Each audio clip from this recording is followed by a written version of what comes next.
Aleluia. Vamos lá. Abra sua Bíblia no livro de João, capítulo 1. Eu comecei o culto com uma versão, mas eu vou mudar porque, como diz o pastor, essa versão é mais poética. E a gente já conhece mais dessa forma aqui, né? 1 João, capítulo 1. Não, 1 João não, João, capítulo 1. Diz assim a palavra do Senhor no livro de João, capítulo 1. No princípio era o Verbo, e o Verbo estava com Deus. E o Verbo era Deus. Ele estava no princípio com Deus. Todas as coisas foram feitas por intermédio dele, e sem ele, nada do que foi feito se fez. A vida estava nele, e a vida era a luz dos homens. A luz resplandece nas trevas, e as trevas não prevalecem contra ela. Rei dos reis, Senhor dos senhores, ó Pai querido, nós estamos diante da Tua palavra, Pai querido, diante da Tua grandeza, diante do Teu poder, ó Pai querido, fala conosco nesta manhã, porque o Senhor, o nosso Redentor vive, porque o Senhor está aqui neste lugar, que Teu Espírito venha transbordar em nossos corações, em nome do Senhor Jesus, amém e amém. Para não esquecer, o título da mensagem hoje é Está Consumado. E nós vamos agora falar sobre um Deus presente desde o princípio, que é o nosso Senhor Jesus Cristo. Não existia dia e Ele já existia. Ele é o Senhor de todas as coisas. O nosso Deus, Ele governa sobre tudo e sobre todos. E ainda que os homens possam não reconhecer isso, nós conseguimos ver toda a grandeza dEle por causa das obras das suas mãos. Nós encontramos no Salmo, né? Nós encontramos nos Salmos dizendo, o Salmo está falando na minha cabeça aqui, Salmo 19 diz sobre a glória de Deus, que os céus declaram a sua glória e o firmamento anuncia o seu poder, né? Dia após dia discursam uns aos outros a grandeza de Deus. O universo reconhece, e nós, quando nós olhamos para a natureza, e eu sempre gosto de citar a Elisa aqui nesse momento, porque a primeira vez que a Elisa foi para a praia, ela foi comigo, né? Parte do sonho dela um dia era conhecer a praia. E ela deu a sorte de conhecer um caiçara, né? E ela foi comigo para a praia. E daí eu levei ela nas pedras que tem lá, ela ficou olhando o mar, contemplando e falou: nossa, como é grande o nosso Deus. Como não dizer que foi Ele que criou essas coisas. E nós também, ao observar a natureza, nós conseguimos observar a grandeza e o tamanho do nosso Deus. Um Deus criador. E ao olhar para as nossas vidas, nós também conseguimos ver esse Deus que todas as coisas fez, um Deus criador. E Ele estava lá no princípio, e a palavra do Senhor diz no livro de Gênesis, que depois de Ele ter feito ali em 5 dias, ter criado toda a terra e a natureza, Ele no 6º dia, Ele criou o homem. E a palavra do Senhor diz assim que façamos o homem a nossa imagem e semelhança. E esse homem nós conhecemos na história, o nome dele era Adão. E Adão foi criado ali pelo Senhor, e a palavra do Senhor diz que ele cuidava do jardim, ele gerenciava, né, as obras de Deus ali no jardim. Né, algumas pessoas acham que Adão só estava lá dando nome para os animais, mas ele estava cuidando da obra de Deus. E não distante disso, Deus nos fez como Adão, para cuidar das suas obras, para cuidar daquilo que Ele fez. E daí nós conhecemos a história, depois o Senhor criou Eva, e Eva veio da costela de Adão, e um dia a serpente entrou no jardim. Um dia a serpente no meio do jardim conversou com eles. E nessa conversa a serpente disse: vocês vão se tornar iguais a Deus. E daí a palavra do Senhor diz assim que Eva viu o fruto e achou que era desejável, bom para comer, e comeu do fruto. Daí depois disso ela deu para Adão e Adão comeu do fruto. E aí começou o pecado na terra. A partir deste momento, Deus tinha declarado: não coma do fruto, e eles comeram do fruto. E como é que surge o pecado na vida do homem? O Tiago, no seu livro,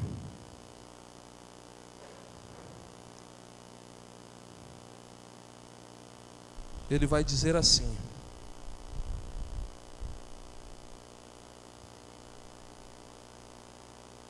Deixa eu só achar aqui.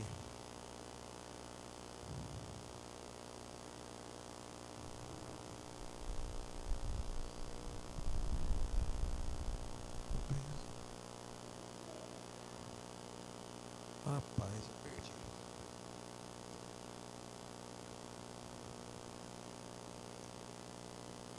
Deixa eu achar que eu perdi aqui. É no capítulo 1. Quem achar aí me ajuda. Toda dádiva, prática.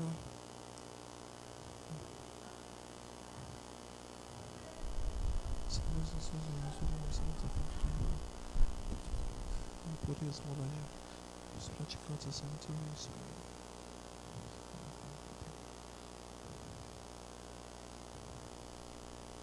Olha, perdi aqui. Eu vou parafrasear, depois eu acho esse texto bíblico. Ele vai falar assim, que todo pecado ele surge do desejo e das intenções do nosso coração. E foi o que aconteceu com Eva e com Adão no meio do jardim. Quando eles olhavam o fruto, eles não pecaram somente porque a serpente dizia que o fruto era bom. Eles pecaram porque eles olhavam para aquele fruto e desejavam comer do fruto. E viu que era desejável para comer e comeu. E o pecado ele só começa a existir em nós quando nós olhamos que aquilo que a nossa mente está maquinando, ela fala assim, isso é desejável para que eu faça e coma do fruto. O pecado ele surgiu dessa forma, dos desejos dos corações. 13? Aqui.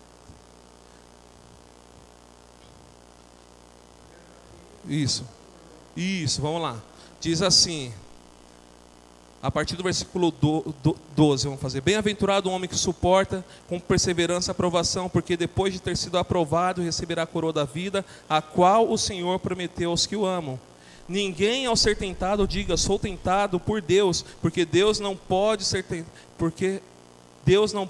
tentado pelo mal, e Ele mesmo a ninguém tenta. Ao contrário, cada um é tentado pela sua própria cobiça, quando esta atrai e seduz. Então a cobiça, depois de haver concebido, dá à luz ao pecado. E o pecado, uma vez consumado, gera a morte.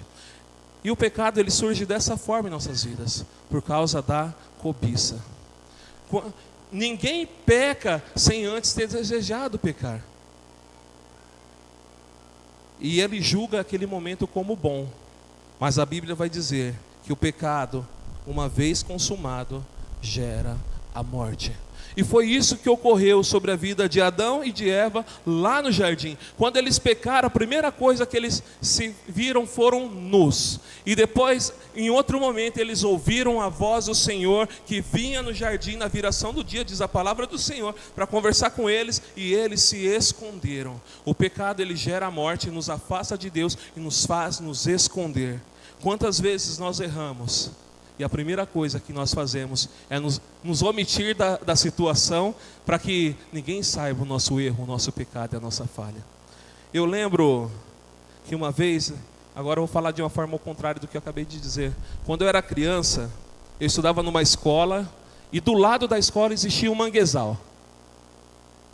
E alguém lá do outro lado do manguezal jogou para a escola um caranguejo. Né? E daí eu envolvido pelos meus amigos, assim, duvido você jogar o caranguejo. E era aquela fila, um monte de criança, né, da minha idade, eu devia ter acho que uns 10 anos por aí.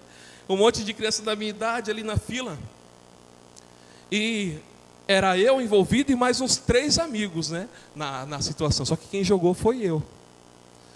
E daí eu joguei o caranguejo, eu tive a sorte ou o azar de cair na inspetora de aluno. O caranguejo caiu na dona Olga, eu lembro até hoje. Assim. Caiu e daí todo mundo gritou lá e por causa desse caranguejo. E eu e os meus amigos tivemos feito um acordo. Ninguém conta que foi a gente. Né? Eu cometi um erro e a primeira coisa que eu quis fazer foi esconder o erro. E daí a gente fez aquele contrato fantástico, ninguém conta. Então, se ninguém conta, estava tudo certo, né? Só que entrou todo mundo para as salas, aí veio assim o recado da diretora. A inspetora e a diretora vai passar de sala em sala para descobrir quem foi que jogou o caranguejo. Nós encontramos na Bíblia aquela vez que Josué foi derrotado na cidade de Ai, daí Deus falou assim, olha, precisamos descobrir quem pecou, quem errou, porque por causa dessa falha, todos nós perdemos a batalha. E daí foi procurando de tribo em tribo até achar o lugar. Parecia isso na escola. Iam procurar de sala em sala, para descobrir quem foi o atirador de caranguejo naquele dia. E a primeira sala que eles foram, porque a minha sala era a sala 1 naquele dia, eles foram na sala 1. E naquela conversa, né, ela começou a falar e perguntou, quem foi? Vocês sabem? E tinha um acordo solene entre os 4 amigos ali, um olhando para o outro, né? E uma coisa que o pecado faz é nós escondermos os nossos erros. E naquele momento, eu levantei e falei, foi eu.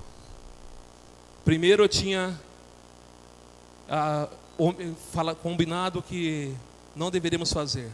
Mas naquele momento, eu ia de vez em quando na escola dominical e me disseram que mentir era pecado. E naquele momento, eu não me ocultei. Resumo da história. Fui para a diretoria, minha mãe foi convidada a ir para a escola.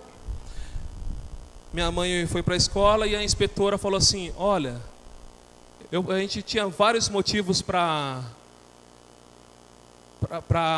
causar danos para o seu filho, né? Mas por ele ter contado a verdade, foi uma atitude tão corajosa que eu não sofri nenhum dano, nenhuma retaliação por causa disso, por causa da verdade. E essa inspetora de aluno, por incrível que pareça, se tornou a minha melhor amiga na escola, ali naquele período, naquele ano.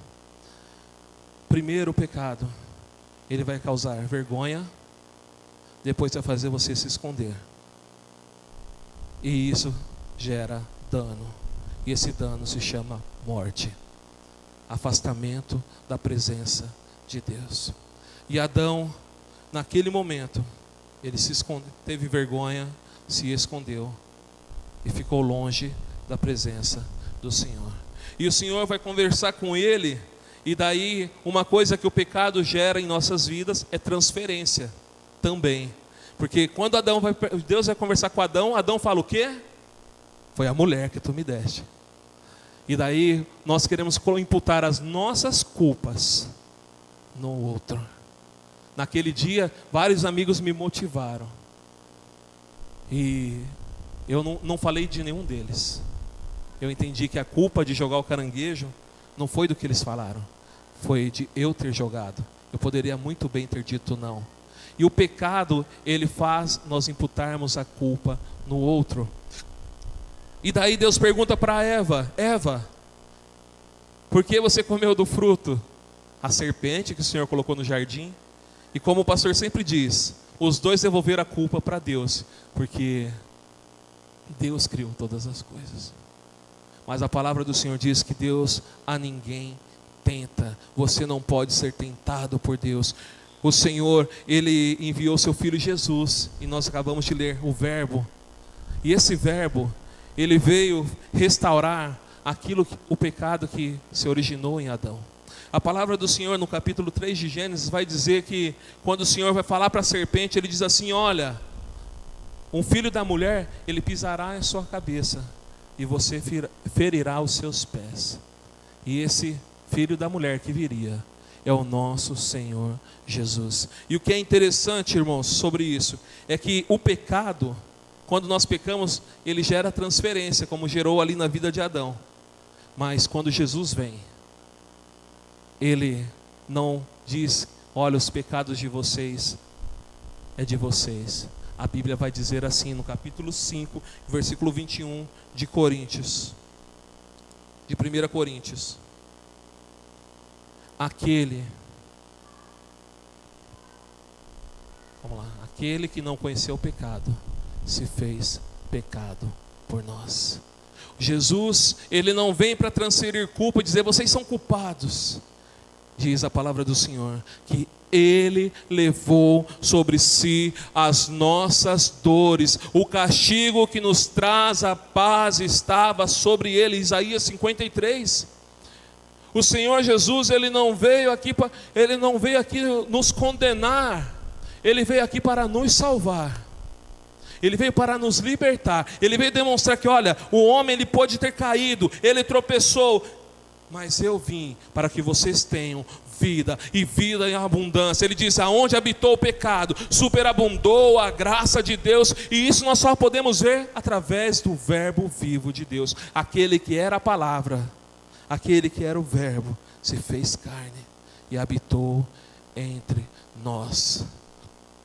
Então, irmãos, eu e você entendemos que o Senhor veio dos céus. Tem uma canção que diz: dos céus vieste para a terra, o caminho mostrar, e da terra para a cruz nossos pecados perdoar, e da cruz para o sepulcro, e do sepulcro para os céus. E depois ele termina: eu te exalto, meu Senhor. A canção tem, acho que, esse refrão e mais uma estrofe. E essa é a verdade do que Cristo fez.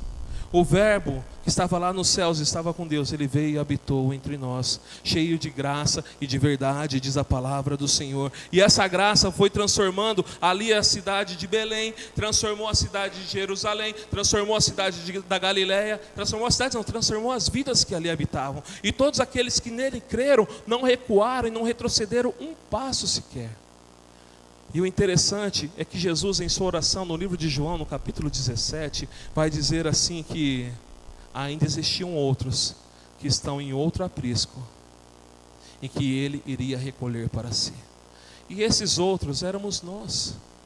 Esses outros a quem Deus iria trazer para si. E ele diz assim: bem-aventurado aqueles que não viram, mas creram, e estes somos nós. O Senhor Jesus, ele não salvou apenas naquele tempo, mas ele veio para trazer reconciliação do homem para com Deus em todo o tempo, até o dia em que ele vier sobre a terra. E ali na sua palavra ele diz que ele nos buscaria e nos chamaria para sermos as suas ovelhas, ovelhas do seu aprisco.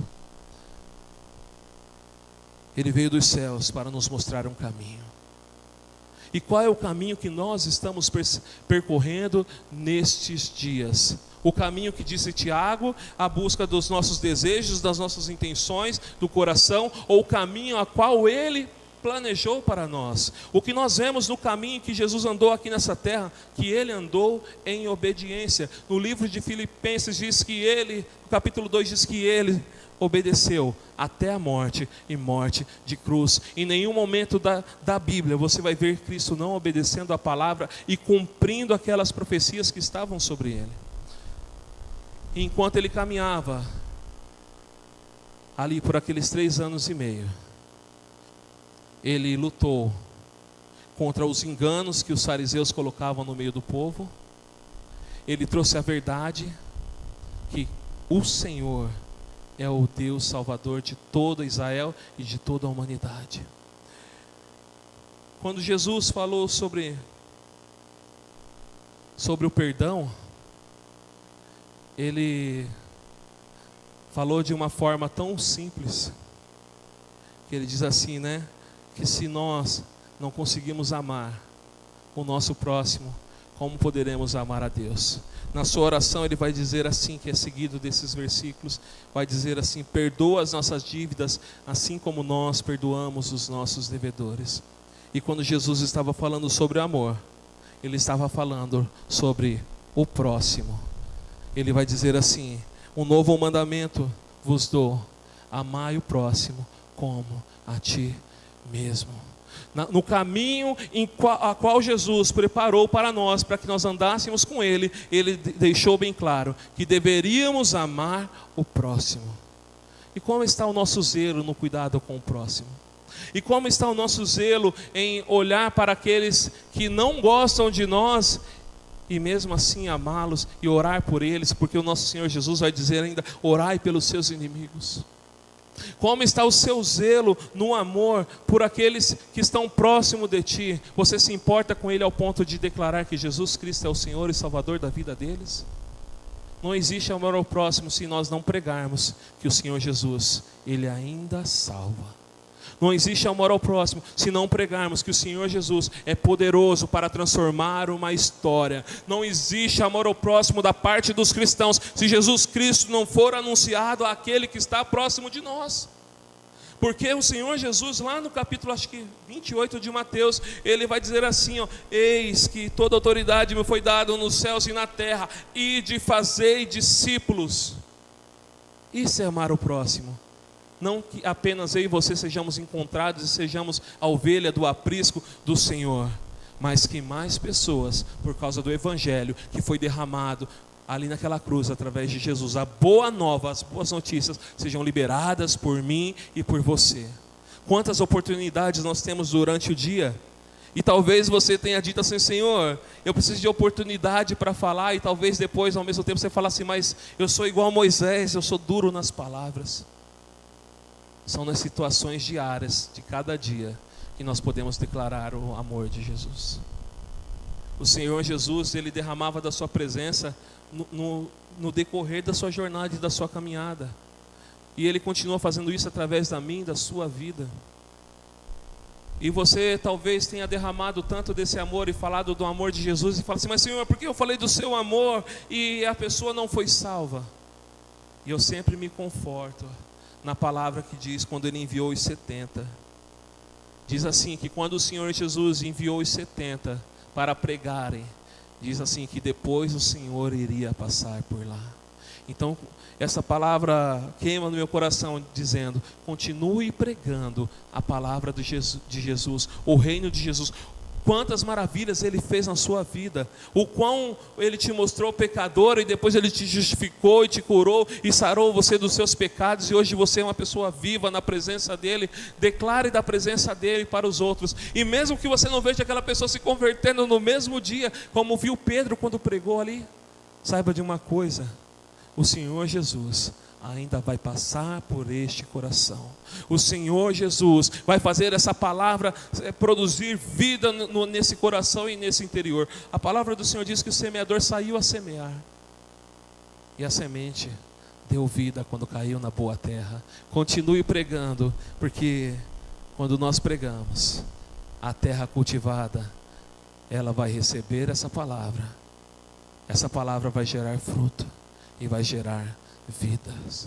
Nós somos chamados para andar nas pisadas de Jesus, para seguir o caminho de Jesus. Obedeça ao Senhor. Se Ele disse que você deve anunciar o Evangelho, anuncie o Evangelho. Se Ele disse que você deve amar o seu próximo, ame o seu próximo. Se Ele disse que você deve amar os seus inimigos, ame os seus inimigos. Se Ele disse que você deve se arrepender, se arrependa. Se Ele disse que você deve pedir perdão, peça perdão. Se Ele diz que a sua estrutura, o seu modo de pensar não é o modo que Ele deseja que você viva, viva o modo de Jesus. Se lance à vontade do autor e consumador da sua fé. Só existe um meio de nos achegarmos ao Senhor, com o coração quebrantado e contrito, a qual Ele não recusa, a qual Ele não rejeita. Quer chegar ao Senhor? Veja quem você é e veja quem Jesus é. Se não estamos nos parecendo com Jesus, vamos voltar ao caminho. Vamos voltar ao caminho que é Jesus, andando segundo a sua palavra, andando segundo a sua vontade. E como diz a canção, Ele veio dos céus para a terra, o caminho nos mostrar. E o caminho é a obediência. E a palavra do Senhor vai dizer assim, e a canção vai dizer: e da terra para a cruz, para os nossos pecados perdoar. Em Isaías 53, que eu já disse aqui os versículos, vão dizer que Jesus, Ele levou sobre si as nossas dores. E a palavra do Senhor vai dizer assim, ó: e Ele viu o que Ele fez e se alegrou. A obra que Ele fez de redenção para o homem, Ele se alegrou, porque um homem que estava afastado da presença dEle lá em Adão, ao ouvir a sua voz, ao ouvir a sua palavra e renunciar à sua própria vida e viver a vida a qual Ele preparou, diz a palavra do Senhor Jesus, no livro de Efésios, capítulo 2, versículo 8, que pela graça nós somos salvos, e isso é dom de Deus, não vem de nós, para que não possamos nos gloriar. Quando nós entendemos essa palavra de salvação e aceitamos aquele versículo que diz: e ele se alegrou, recai sobre as nossas vidas. Quando nós entendemos o caminho e conhecemos a verdade. A palavra do Senhor Jesus vai dizer no livro de Romanos capítulo 5, versículo 8: mas Deus prova o seu amor para conosco pelo fato de que Cristo Jesus morreu, sendo nós ainda pecadores. A graça de Deus, ela foi nos dada, e não é mérito nosso. Quem morreu na cruz foi Jesus, quem se entregou por nós foi Jesus, quem obedeceu até a morte foi Jesus, e Ele cumprindo isso, Ele nos trouxe a vida. Nós estávamos mortos nos nossos próprios delitos e pecados, e o nosso Senhor e Salvador nos deu a vida. Jesus subiu à cruz e levou a nossa culpa em nosso lugar. E as pessoas, diz a palavra do Senhor lá no livro de Isaías 53, que nós olhávamos para Ele e pensávamos que Ele era aflito de Deus, mas na verdade Ele estava levando consigo os nossos pecados. Anás, acho que é Anás aí, não, ou Caifás, mas acho que foi Anás, que ele disse assim para Pilatos: olha, tem uma profecia que diz que um homem deveria morrer por todos. E naquele momento, Anás, ele achava que estava vencendo, triunfando, né? Porque o problema dos homens naquele momento de Jesus e de hoje é que eles desejam a glória que é de Deus. E desejam essa glória como? Através dos homens. E ele ali achou que estava vencendo, porque ele estava encaminhando Jesus para a morte, e aquele homem iria morrer, e eles não teriam mais problemas. Eles voltariam a dominar toda a população ali de Israel, com seus ensinos. E Jesus, na presença de Pilatos, diz a palavra do Senhor que em um momento ele não respondeu. E a palavra do Senhor diz assim que ele foi levado como ovelha muda ao matadouro. O homem estava maquinando para receber glória, achando que estaria vencendo a Jesus. Mas Jesus estava ali cumprindo a palavra de Deus, para levar sobre si os nossos pecados. E ali naquela cruz, em dado momento, Ele disse: está consumado. Suspirou, entregou o seu espírito e suspirou, e morreu na cruz. Naquele momento, o nosso Senhor Jesus estava levando sobre Ele o nosso pecado. Porque o pecado, diz a palavra do Senhor, gera morte. Jesus morreu na cruz. E ao subir na cruz e morrer, Ele foi levado ao sepulcro, como diz a canção. E diz que no terceiro dia, aquelas mulheres, ali Maria Madalena e outras mulheres, foram até o templo para ungir o corpo de Jesus e chorar ali, lamentar a morte do Senhor. E ao chegar ali naquele lugar, a pedra do sepulcro estava aberta, o túmulo estava vazio. E daí Maria conversando ali, diz a palavra do Senhor que ela achou que ele era um jardineiro que cuidava do túmulo, e perguntou sobre o seu Senhor. E ele responde: por que procurais entre os mortos aquele que vive? As pessoas estão olhando para Jesus e ainda estão achando que Ele está numa cruz. As pessoas estão olhando para Jesus e ainda acham que Ele está num túmulo. Muitas pessoas dizem: Jesus morreu. Isso é um fato para nós, mas uma coisa que nós sabemos é que Ele vive, e que Ele ressuscitou, e que Ele é o Senhor que tem todo o poder nos céus e na terra, e que Ele governa as nossas vidas, e um dia todo olho verá o Senhor que morreu na cruz e que ressuscitou vir do alto dos céus, e vão declarar que Ele é o Rei dos Reis e Senhor dos Senhores. Aquelas mulheres adoraram o Senhor, retornaram para contar para Pedro e para João e para os discípulos que ali estavam, e diz a palavra do Senhor que eles saíram correndo para encontrar o Senhor. E o nosso Deus não está morto, Ele vive. E apareceu para os 10, depois apareceu para os 11 quando Tomé chegou, depois apareceu para mais 120 irmãos, acho que diz isso no livro de Atos, e depois esses irmãos aí juntou uma comissão de pessoas que ficaram ali orando ao Senhor, até que o Espírito Santo descesse sobre a casa, no livro de Atos 2, desses 500 sobraram, dos 500 sobraram 120, né? É isso, dos 500 sobraram 120 pessoas que continuaram crendo na promessa, porque o Senhor Jesus, Ele morreu na cruz, mas a sua palavra ainda é viva, é eficaz, é poderosa para transformar nossas histórias, e Ele disse assim que não nos deixaria órfãos, mas Ele enviaria o Espírito Santo quando Ele morresse. E quando Ele ressuscitou, Ele subiu aos céus, e depois ali, a partir de 50 dias, 40 dias, 50 dias, são 4 semanas, são Pentecostes 5, né? Jesus veio depois, 50 dias depois, ou 40, não lembro agora, ainda a parte da semana.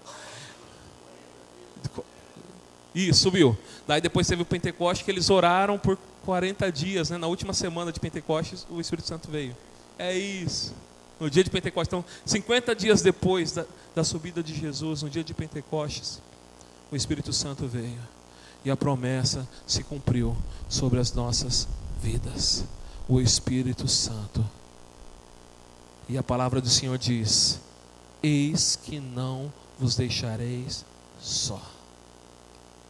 E aqui ninguém está sozinho, irmãos, porque o Espírito Santo de Deus está contigo. Porque Cristo Jesus, Ele vive em nós e reina para sempre. Então, que possamos entender essa mensagem, a mensagem das boas novas, de que tudo está consumado em Cristo Jesus. O pecado não pode mais nos dominar. Ele já não pode mais governar as nossas vidas, porque nós somos livres da escravidão do pecado. Ele nos transportou das trevas para a sua maravilhosa luz. Ele nos deu o seu Espírito, e como igreja viva do Senhor, vamos romper nessa terra, andando nos passos de Jesus, obedecendo até a morte como Ele obedeceu, seguindo a sua palavra, pregando o Evangelho, anunciando que Ele é o mesmo ontem, hoje, eternamente, que Ele cura. Se estiver alguém enfermo entre nós, que nós possamos orar para que o Senhor possa curar. Se houver alguém cativo, que nós possamos orar até que ele encontre a liberdade que é Cristo Jesus. E é isso que nós fazemos no fim dessa oração, desse culto. Nós sempre intercedemos para aqueles que estão aflitos, por aqueles que estão cansados, aqueles que estão enfermos, aqueles que têm a ambição de viver com o Senhor. Nós oramos ao Senhor, e como seguidores desse Evangelho, crendo num Deus que disse que está consumado na cruz, está feito, eu já realizei o papel para a salvação de vocês. Que nós possamos avançar sobre essa palavra de estar consumado e anunciar o reino de Deus nessa terra, porque uma coisa sobrou para nós: anunciar que o Cristo vivo, que vive em nós, Ele pode transformar a vida de um homem perdido, decadente e condenado ao inferno, para viver com Deus eternamente. Está consumado, o pecado não pode mais te dominar. Está consumado, aonde havia morte, hoje há vida. Está consumado, hoje vocês são chamados filhos de Deus, e todos quantos o receberam, foi-lhes dado o direito de serem chamados filhos de Deus. Então se levante agora como filho de Deus, vamos orar ao Senhor. Pode se levantar como filho de Deus. Vamos orar ao Senhor e declarar: está consumado, Senhor, está feito, foi realizado, o Senhor cumpriu o propósito. Nós não somos mais condenados pelo pecado, mas hoje nós somos livres, não vivemos mais sobre o jugo do pecado, sobre a escravidão do pecado, mas vivemos pelo amor do Senhor, pela graça de Deus. Nós estamos livres e vivos na presença do Deus Altíssimo. Rei dos reis, Senhor dos senhores, nós oramos a Ti e glorificamos o Teu nome, porque Tu és um Deus santo, porque Tu és um Deus maravilhoso, que nos tirou das trevas, do pecado, que o Senhor, ó Pai querido, que veio dos céus, ó Pai, para a terra, para nos mostrar um caminho, e o pecado perdoar, e da cruz para o sepulcro, e do sepulcro para o céu. Mas o Senhor vive, um dia retornará, um dia o Senhor virá sobre as nuvens dos céus, um dia o Senhor virá, Pai querido, sobre toda a geração, e todo olho verá que o Senhor é o Rei dos reis e o Senhor dos senhores, e que a sua obra consumada na cruz redentora era a verdade. E naquele dia os teus filhos